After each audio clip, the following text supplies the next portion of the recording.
lọt tiền tiêu đi nói mua đó lọt tiền tiêu đi nói mua đấy rồi như đúng rồi nó biết con tổ chỉ số xỉa lô lô nó cứ hả cái chỉ lô lô và tổ không tổ nó thì tiêu nó chỉ nó cứ trâu thứ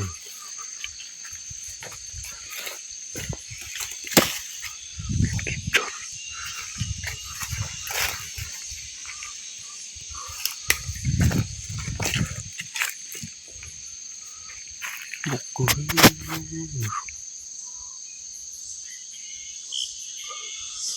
nó ta siêu mà đi trong chiếu đi trong tư phủ tuột nó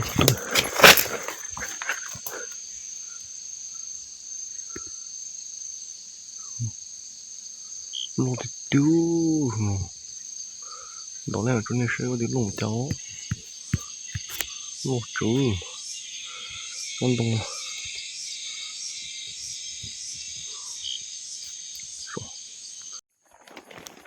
nó người nó siêu nó phải rồi thôi cởi cũng gác cởi ạ đấy cởi à cái chỉ mà nó cái bên nào ôi dồi đấy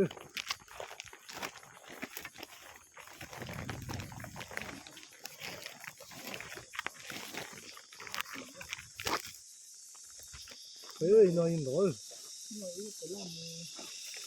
nó phải làm bỏ xía rồi làm bỏ xía ôi nữa nói nữa cái chân chân kia ta chỉ còn cái lông nữa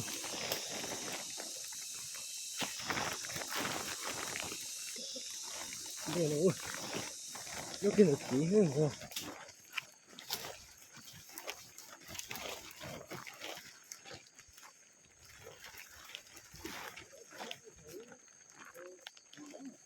hả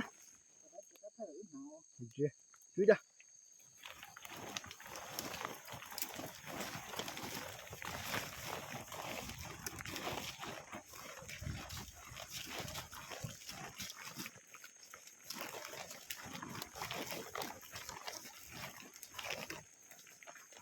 nó có ngon hơn chắc không chết cái nó vui thật đi nó mà thật dễ hỏi cho đó hả cái gì đó nó mà thật rồi có ngon hơn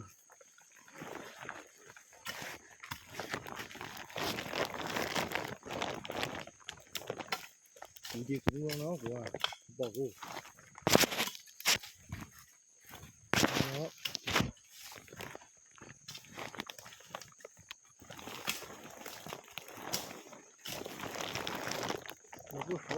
nó bớt số nó chỉ có lọt nguồn thôi thay nhô cứ luôn nó chụp lo lần thì không một ta đây ha nó có thì nó đi ui nó có cái đó nó đi tê bé à bé sang bé chân đông mẹ bé ha tối xuống đi hỏi chứ thì bé giờ ra gì mà một tí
多的。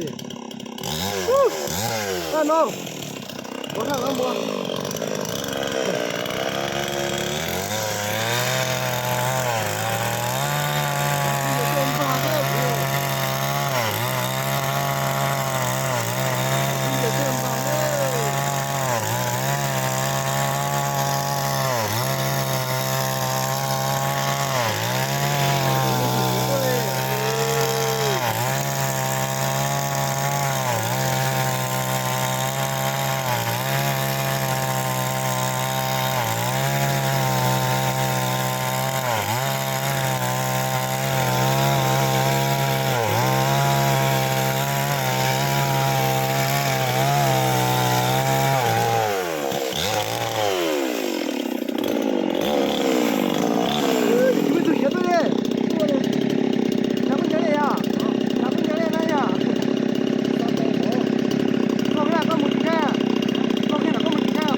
我那么弄，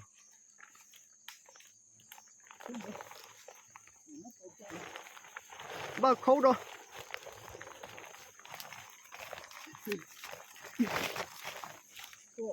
中午弄。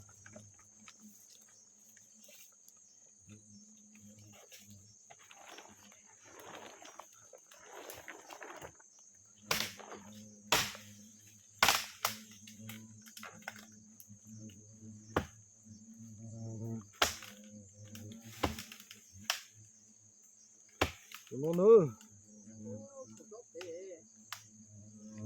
tôi chờ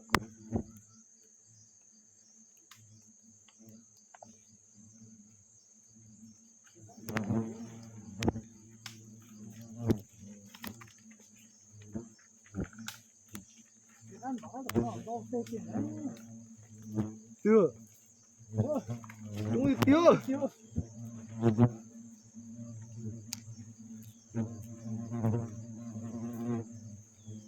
chúng đi tia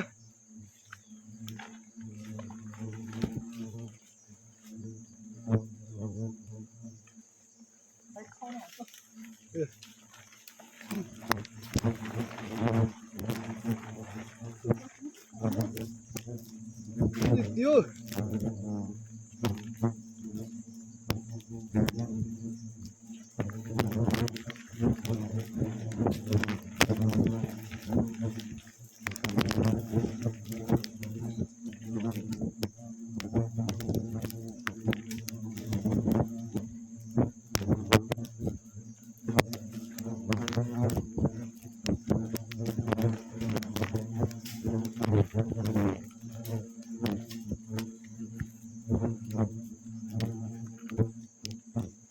nhà các thầy cô liền chơi xíu rồi nhà các thầy cô liền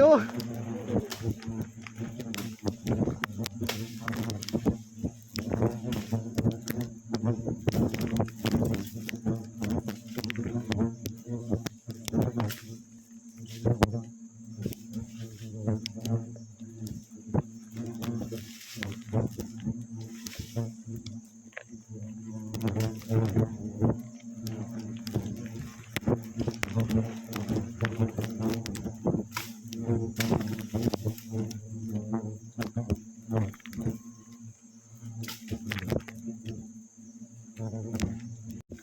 ูเลย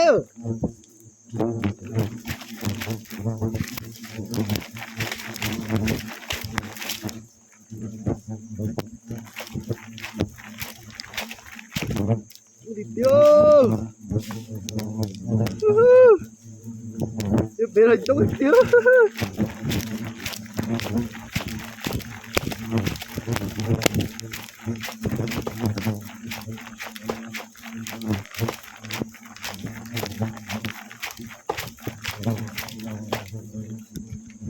chỉ có thấy bé được quá chúng tôi chỉ có thấy bé được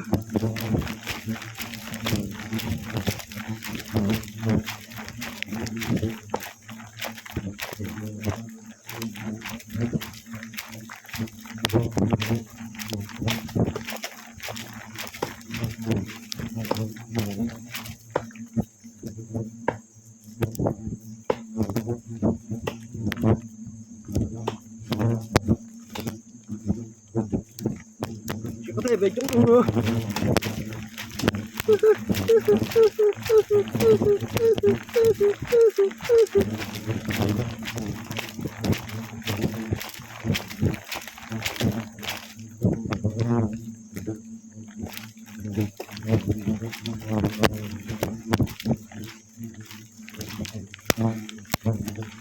này ơi nó quả số nó ơi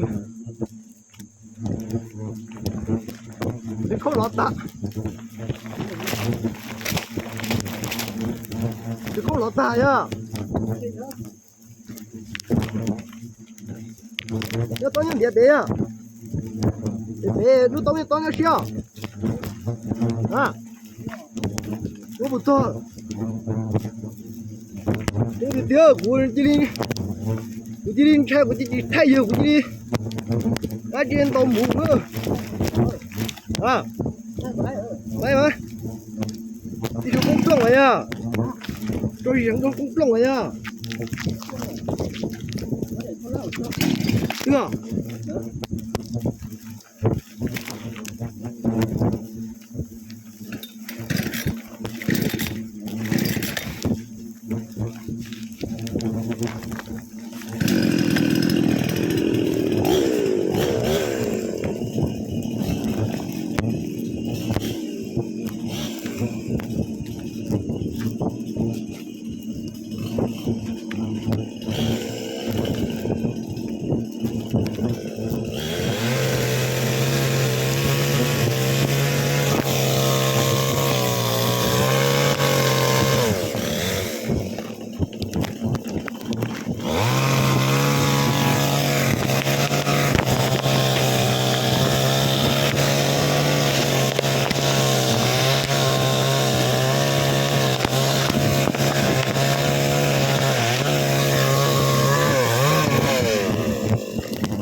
，mà ơi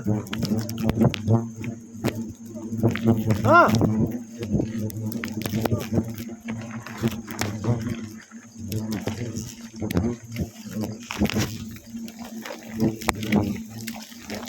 còn có tuổi như nữa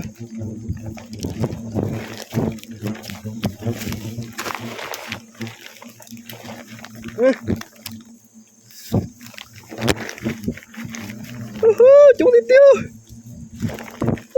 chúng đi tiêu con mở chúng đi tiêu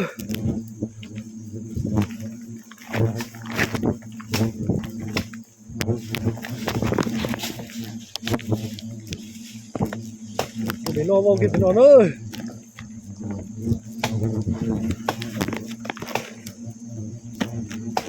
để cho hiểu nó không đổ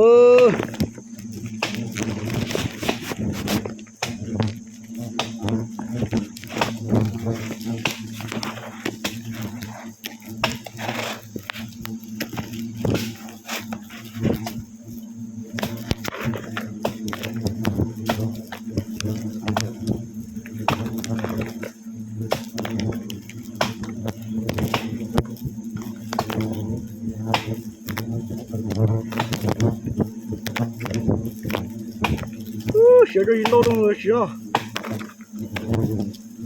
弄风大哟。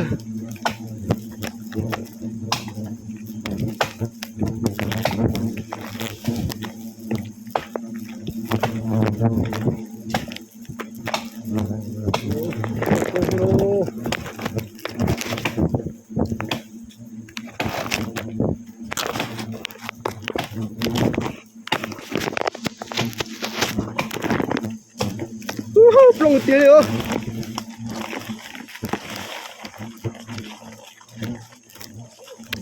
啊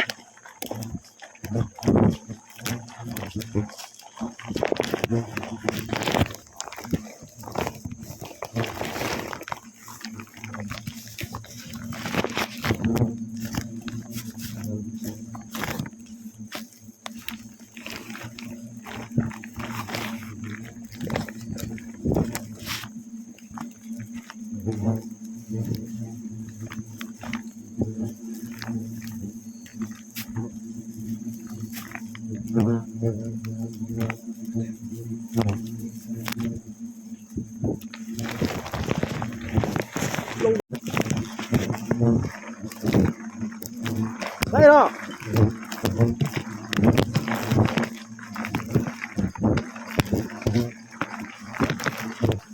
cái đứa già nó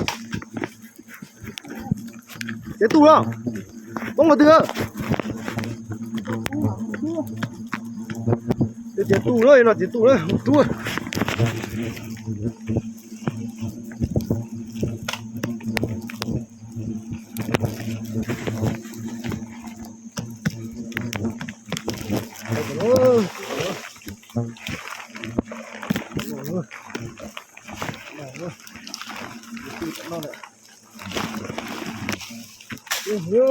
no.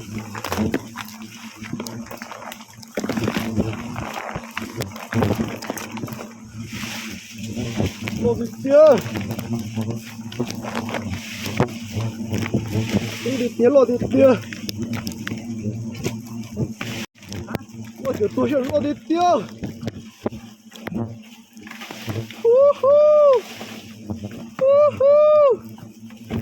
Mà siêu. Lo đi tía thì nó mua đó.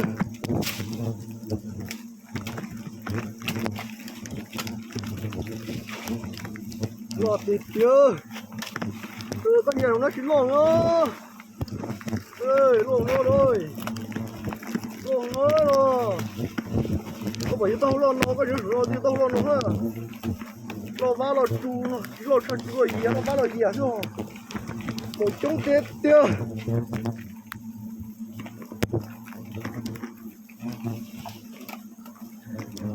Đi bắt chế nhiều nữa, cũng mà có thay nó hơi của. Bắt con này ha. Ui, quay con này, cái con này. Rồi, dạo lại kia trong con tít tia. Lo tít tia. Đi nói mua đó lo tít tia. Đi nói mua đấy rồi. Trong tít tia mổ. Trong tít tia. lo đi tiêu mà té chứ ít bùa nó ít bùa lo đi tiêu chúng đi tiêu mà tôi chơi chui rồi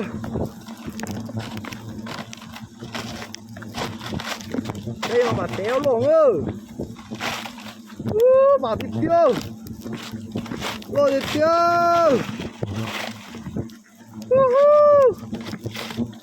那就给它提了，也中应该摆着，老的丢，这个有一波了我嘛，丢的爆了，我说不来鸡蛋，老五人了嘞，来着，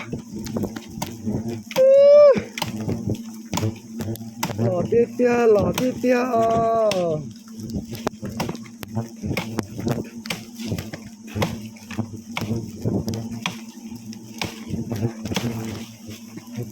mà tiếng gặp bài thế rồi nhà ngơ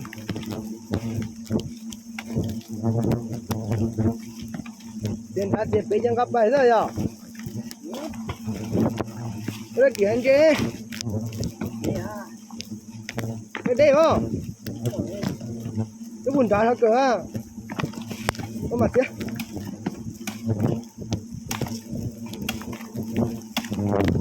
để phô bằng nó để phô thì sao cho một chuyện cho lòng nữa nó ôi con trâu nó chỉ có trứng có thì có thì tiêu của nó thơm bàอยู่một tí số lo nó hơiอยู่chả có gì thơm bà một tí số lo nó hơiอยู่ở đằng cái tàu đó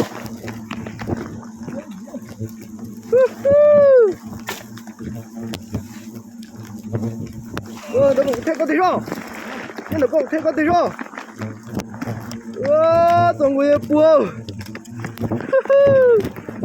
Đây có thấy của tiền. Lo tiền tiền. Toàn người bùa. Đây thấy của tiền đây.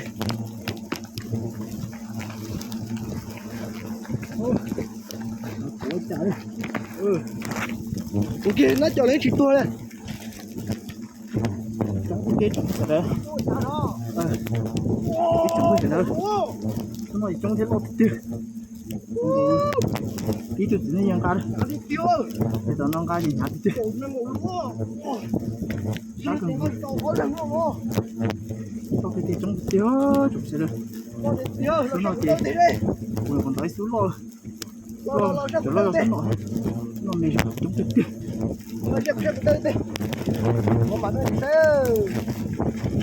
nó phải tập kia tao mà nhá ở đằng này à đấy ở đằng này lấy thằng đó lo thì tiêu một chỗ thì tiêu đây là có bé à có bé thiết tiêu ok mình đã có một tàu kia đã có tự mua mà bây giờ là cái ô lần nữa nhà thì tí lôi tiêu một chung thì tiêu có kỹ rồi lôi thì tiêu có hai bao kia rồi và đâu bông rồi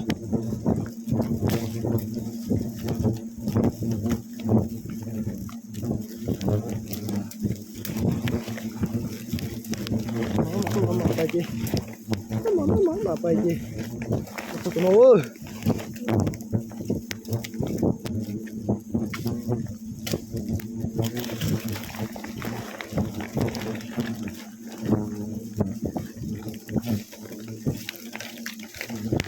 cái này cờ cớ đấy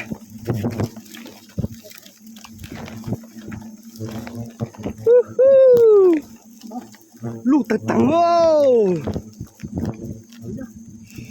chỉ đâu chỉ là mong cái gì mà lấy mà kia rung qua phải chịu mất lại rồi chỉ tao sai thì mà qua tao ta ha 上高的。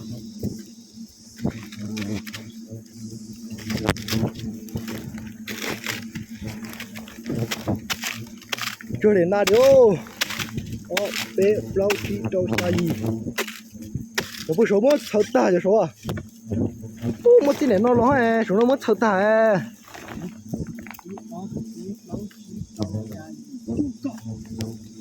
也不说闹的是么臭大啊？你看个中国嘛，俺那白呀，这这还个的，你这边提我嘛，搞个你到的，这你把出，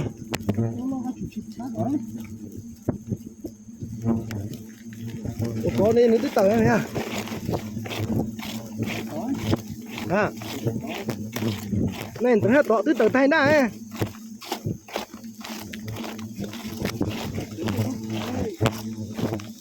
nó khổ đất của ta nó mà người rong con thì đó tôi rong con á có muốn chỉ thì xuống con à nếu chỉ cứ chỉ thế này nhở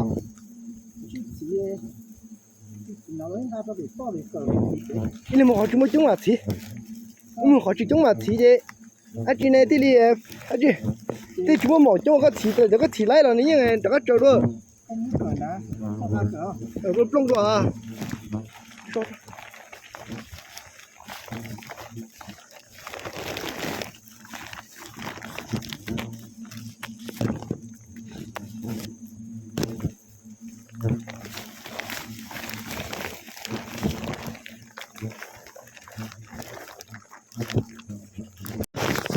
sát trời ơi lo chưa không lo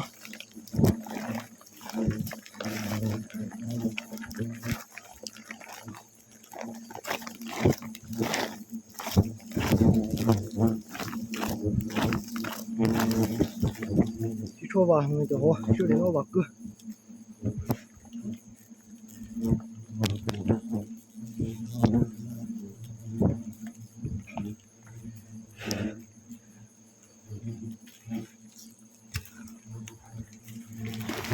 tua con nào hả? Tua cái đó tua. Ê bữa lấy cờ luôn nè. Cái con này bữa lấy cờ.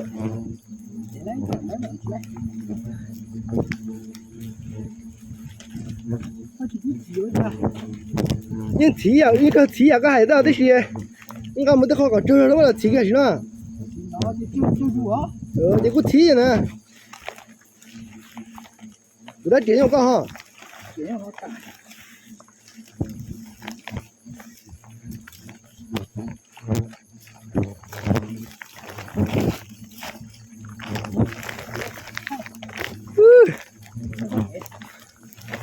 Lo thịt tía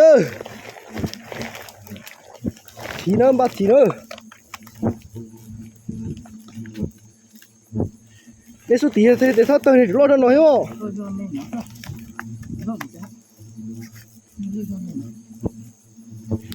ba thí nữa say vàng ơ để cho họ bỏ thịt tía không nào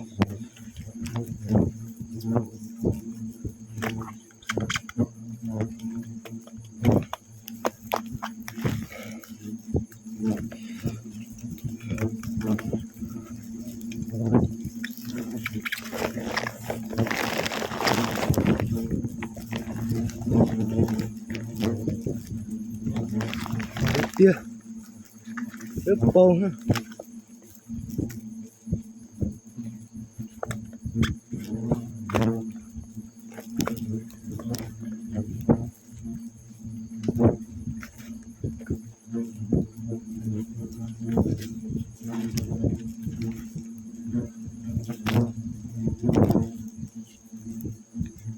xin nó mất tôi không có thể tia trình trong đấy trong thì sẽ bây giờ mua ăn trồng chứ không mất tôi không có thể tia cho nó cũng là chỉ nhưng mà cứ chỉ vào trên đầu sao chỉ nhà cười không lo thì tia chắc có một trái heo nó châu cầu tên thì chỉ ta đâu nó và mẹ ơi gà đeo nó chữ chúng một nói gà đeo nó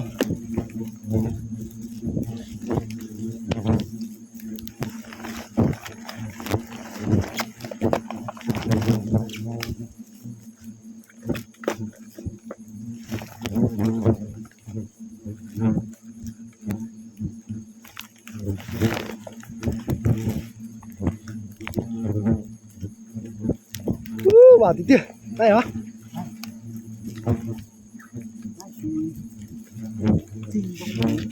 có tôi chỉ có nhận này cái đó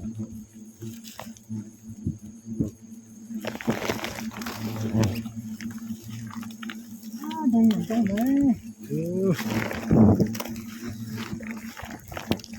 có tí tiền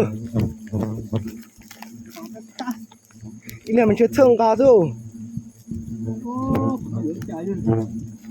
và đi cái tiền này thì chỉ là cái có thể thỉnh cái gì lậu gà thì chỉ tặng với chính chúng rồi gà thì chính chúng à quen gà nào mà chết ui dồi tía à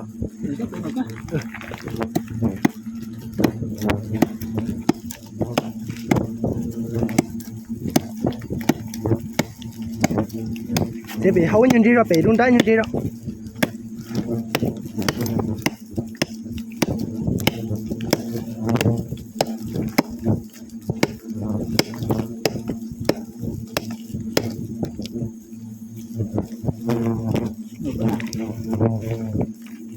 tôi lấy ở bên tiền theo chỉ mấy nhiêu lừa nó có đúng nhỉ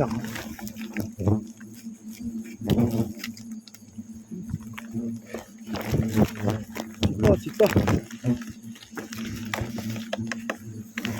lo thịt tiền cái kia có tung ha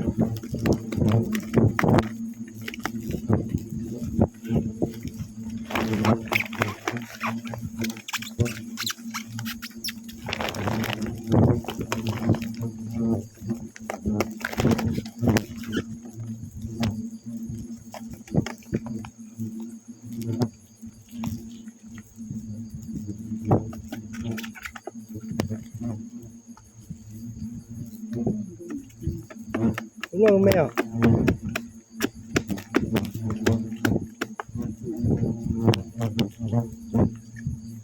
này hả đúng không mẹ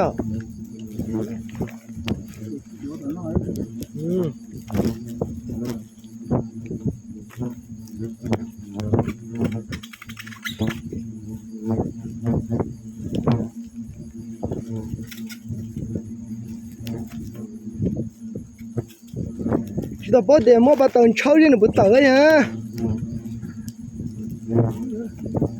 đừng bao xí mua bắt tàu cháu để tàu chẳng có cái để trong có mũ nữa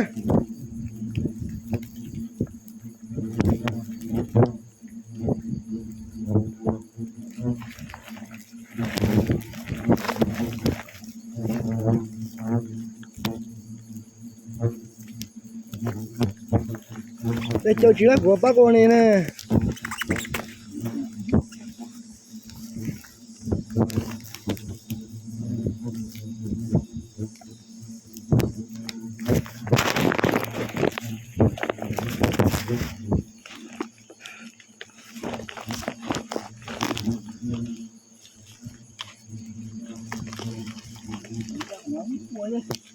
có đâu có mà thì chỉ lấy gì bùa lên chú cha chỉ lấy gì cái thì cái chú cha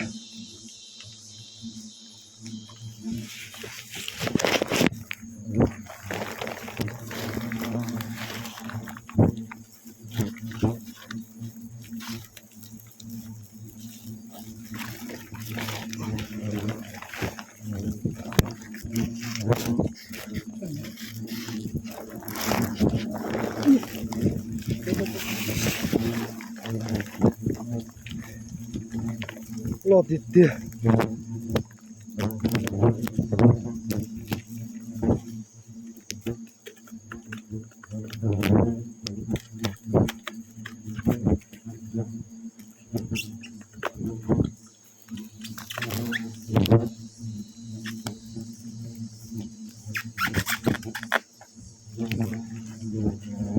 这路狗一连你乱我哟，哦，那么东没有，弄呀，那么写噻，你要跟你那么个跟东西了啊。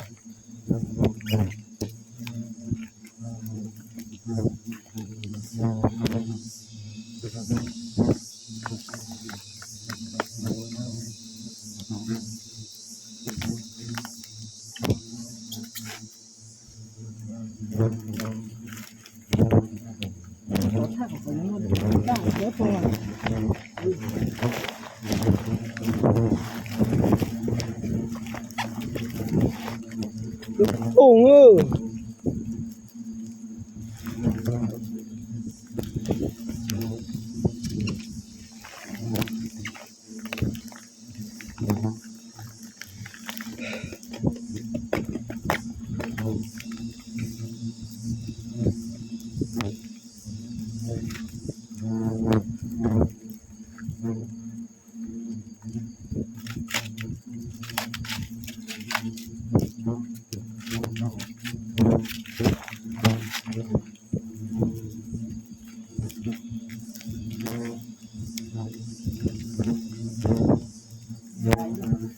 Đó có được.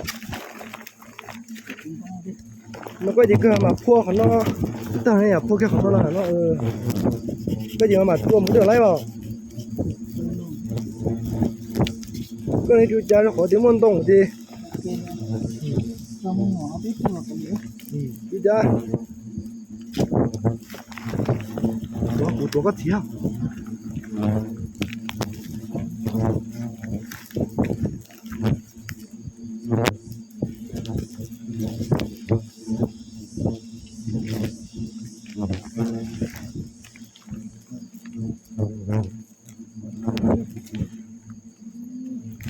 không có kìa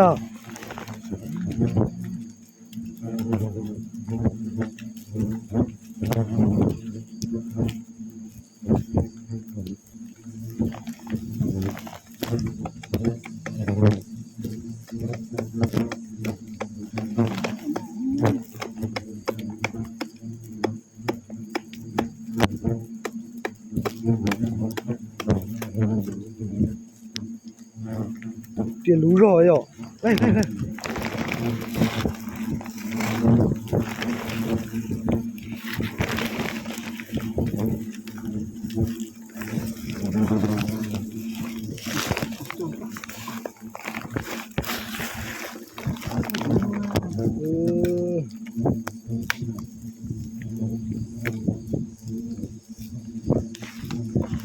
nó thấy chú bảo tí tiêu không có lúc bán mè nữa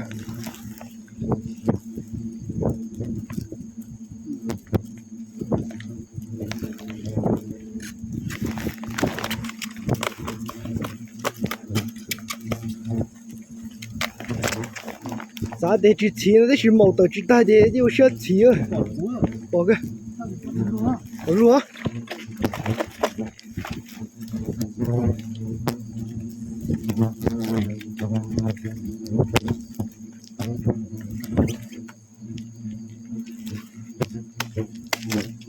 từ rồi hay là số tua rồi nữa cái chuyện tứ chỉ xa hơn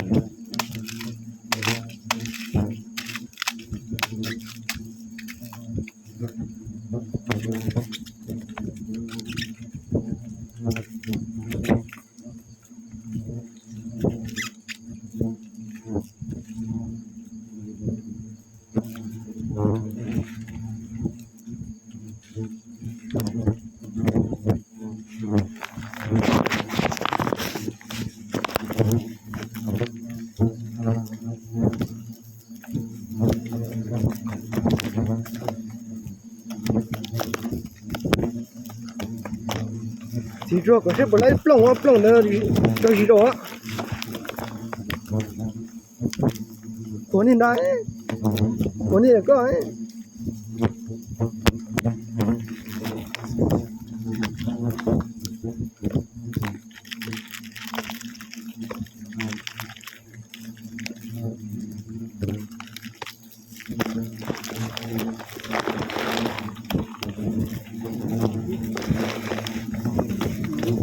đấy à ôi rồi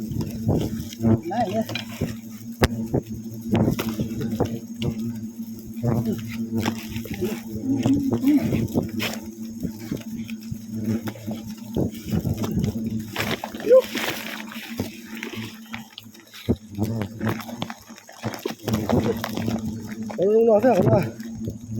Nó thế rồi. Hai chục tiền rồi. Có sao rồi? Sao hết tiền rồi?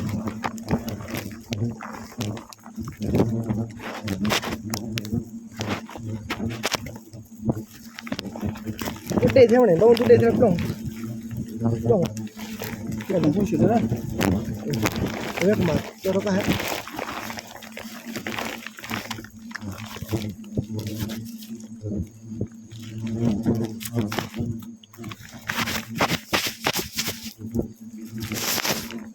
Ôi gì đó bồi à. Lên xe hả? Đuổi lên xe. Đi chẳng có sửa đấy. Tới chỗ yếu bỏ lo cho nên sẽ xài cái đấy à vì cho họ thì sẽ chống thầu thì sẽ cho gì đó lúc không rõ này. Lo bỏ đi nhà bé sẽ một sáng điểm. Thế không gì lo. Cú tôi mới từ YouTube thế. Thế mà từ YouTube này thì cho là mới hệ cơ để tôi là nó nhỉ. Chiều đó từ YouTube share gì. Nhưng họ bán một chỗ thế ba của lại của xe hết quay rồi của đấy. Đi chung sai xe không trả đấy. Chúng nó chỉ như vậy còn đấy. Hả? Cái đó YouTube về hay nó. À cho đó này. Bán một chỗ thì ta đó tụi thuốc uống về là mua thì cây chua là họ tụi nó tụi chia tụi nó về của mua ấy của tụi YouTube luôn bị cho tụi họ cá của nó đấy giờ thế này có này bán một tí tàn thêm một chỗ đấy chỗ chia tới chỗ ư họ bài tới giờ chia lại giờ mua cái mua đấy của lý giả này thì bỏ hết đó thứ này chống tiền này sử dụng lý trả này thì bỏ đó nên bán một chỗ ra rồi ư này luôn chủ xã gì của họ lòi hay nó họ xí tê là gì mà ôi trong sự được bây giờ chỉ nó chọn qua cái giờ đó chỉ mua để giả đấy cái nó chọn thế hai cái kia nó chọn qua chống cái kia trong sự đó cho được cú này chống chua như tỏi dưa chứ nó chỉ mà cái chỉ nó đế gì chơi cho nó còn là lúc đó mà chúng tiếp theo trong tin là để bỏ kế đâu bỏ cái sợi tới lò hay sẽ tiếp theo nó chỉ lò đế con này thì chống tăng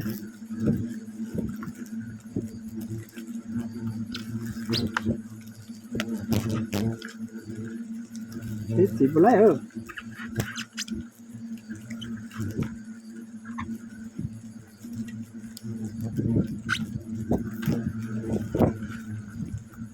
cái gì lấy trên tay chứ có sao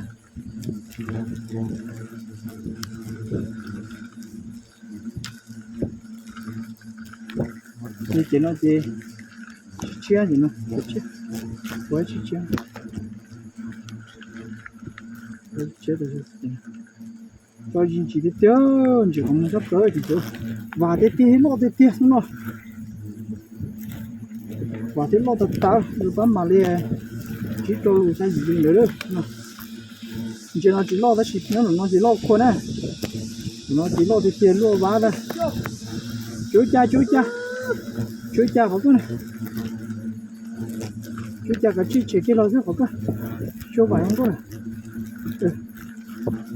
cho kêu ai có ra chú cha có cái chỉ cho có cái gì để kia ra ta chỉ chú sĩ phong âm nó sao đó đâu có chim mua à đâu có chim mua à chỉ sầu chứ chỉ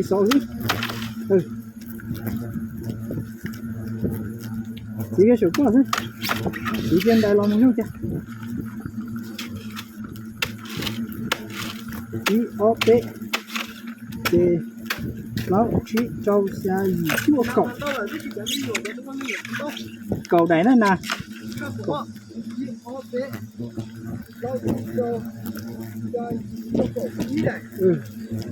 cầu ý chạy đó xí mà thế đây blog đây chỉ lấy á đây chỉ mua nhung Bên đây nè, lấy cái gì?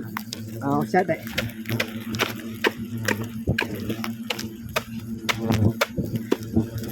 Đâu?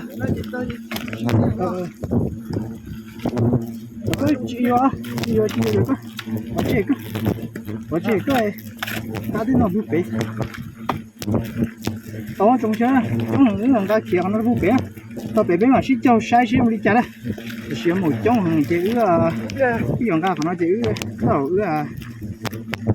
chỉ tao để thay nè, chỗ khó, chỉ tao để thay đâu phải là, dòng cá tết cũng nên tao bể mà em một trong đi kia,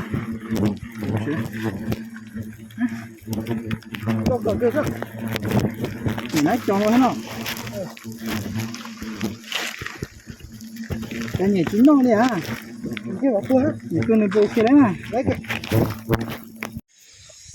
toàn đó chúng ta đây, tao muốn lấy số tiền này, tao lấy cái gì tao là sao? Cô lấy đấy cân của nó, thọ nó chỉ bảo lên là vì giờ thì sửa chúng thôi chứ, là cô chỉ tao tê là trò nó sai thế này ạ, cái thứ là lấy ta thế á, cái thứ lấy thứ mà kia là họ nói chứ là nó để họ cho tao nó chỉ bảo lên nè, thế nên cô chỉ tao bảo hàng thế chỉ chú chắn á, cho khỏi thì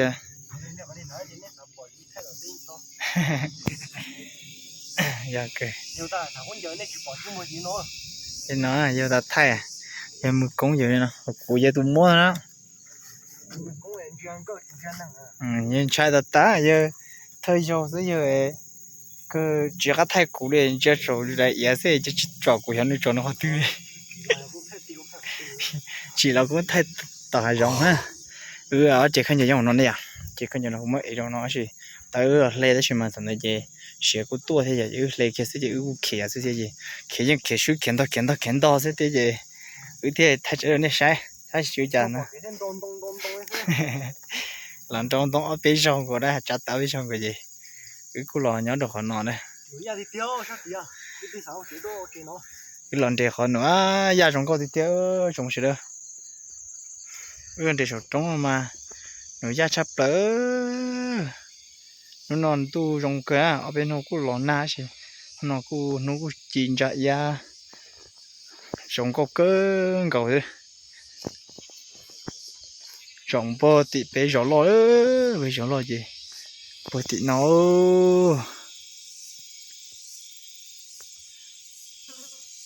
có chín nó à, đấy bữa sau thì nè, bé gió lò nhớ bờ tị đủ rồi trong chảo bị tê tê, rồi không thể tem lên tem bớt cười này tem nào mà nó chỉ bị sợ giờ đó tem trong hải trong có tao trong sự tôi nhớ còn nói ra thì tiền giữ là thành đó nó ra để sử dụng tôi chuyển sai cơ đó cái là thà ở đây lo đến đây sẽ sử dụng tôi cơ ý gì em đợi những bữa sứ chuyển sai chỉ nó giờ thì vậy thì nên giờ đó thì sẽ thôi sẽ tôi chỉ sẽ chạy ra tôi sẽ tôi gì nó kinh ngột ta thì tích chưa phân nhỉ thế tôi đấy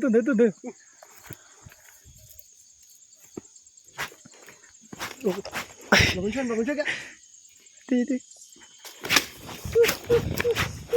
Đưa ô bữa tao có đắc không được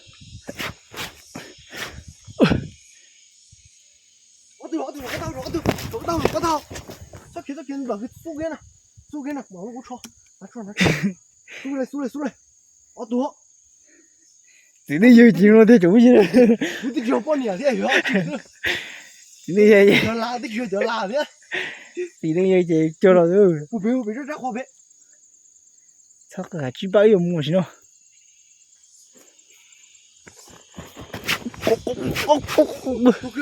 Chú kia. từ thế đâu Tôi tao. Su kia.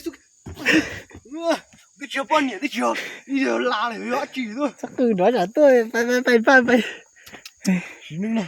tao chủ gì Này chỉนึงgiờ thế nào tôi sẽ tôi chỉ rồi nữa. sẽ tôi chỉ ngọt tai nữa. sẽ tôi là cố chỉ cho nó chỉ cái đến trang của Sao thế má lần thì để tụt ta đấy. tại sao chính là được không chứ ngà nhớ ta xíu lo cha yêu thế tao nó tự nhiên chịu bỏ lên nó chịu cho à thì nó thế bỏ ha tí sợ trong là to lo thì tiêu này tao dùng thì tiêu đi tiêu trong cuộc này dương cả chỉ dùng chỉ năng giờ chỉ đứng ngã chỉ cho lại hết nó ngu cho tôi cá đi đã cho tao bị hay thì tiêu tiêu thấy đó nó cái thay này cái thay hay thì tiêu sao tiền ngắt cứ trái nhá hay thì tiêu được chỗ này lo thì tiêu này ơi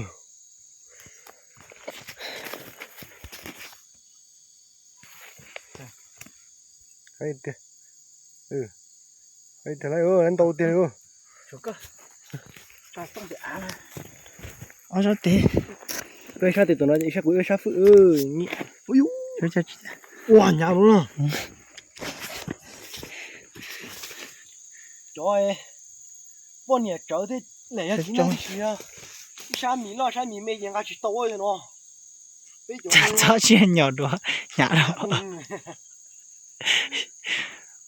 giờ bé để tí tưởng cơ là để ai chỉ suy chỉ năng giờ gì thứ ngã chỉ tàu thôi cái thế này cái thế đó nặng thế nữa thì cho à thấy gọi dễ chở tôi bỏ vô nâng nó tia về nó có bỏ đấy á ủa giờ bọn nhẹ trở ngã chỉ tàu rồi chỉ năng giờ rồi hay thì tiền rồi chủ phong dơ ủa đó đấy lo mà nhớ đồng từ bỏ đấy lo xong tới đồng gì ơ đó thì mua nhiều thì tiêu ngã nhớ thì tiêu đấy lo đấy chuyện cơ đấy lo mà sao mới dùng gì mua nhiều ngã nhớ đồng ư sao muốn gì ơ đấy chỉ mà ngã nhớ thì chỉ hỏi trả tới một cỡ họ chỉ sao cỡ ấy không cá chứ là chỉ cái chuyện thế ở yên đó nè mua vá rồi giống sự chuyện ngã này ha họ ngã thực tế chứ chỉ một cỡ ấy này chỉ cái chuyện xong đó dùng gì đấy lo thì chỉ mua nữa khi này rồi ngã nhớ đồng ngã chơi plata thì chỉ mua đấy lo đấy lo thì bỏ gì chủ mua cho mấy nó to hậu tê à lon thì tê à con ngã thì con ngã sát tê nó chỉ sát ngã in nó chỉ sát ô đấy lo thì ngã sát thì tiền rồi xong ngã gì ít bơ nó thế ít bơ nó thế đấy lo ngã mới nhớ đồng chuyện cái chúng mình gì của bỏ chúng mua của nhung ô thì bỏ gì khi mua chỉ mua đấy lo ô ô thì tiêu lúc cái thả bro này nãy giờ bro bị cái thả theo nuôi lo thì tiêu lo chưa cả thản ơi chúc khá như cái lụt ta lột tao à rồi giờ này nó này bị lúc cái thả bro này nó giờ bro bị theo sao mà có tiêu đã được tiêu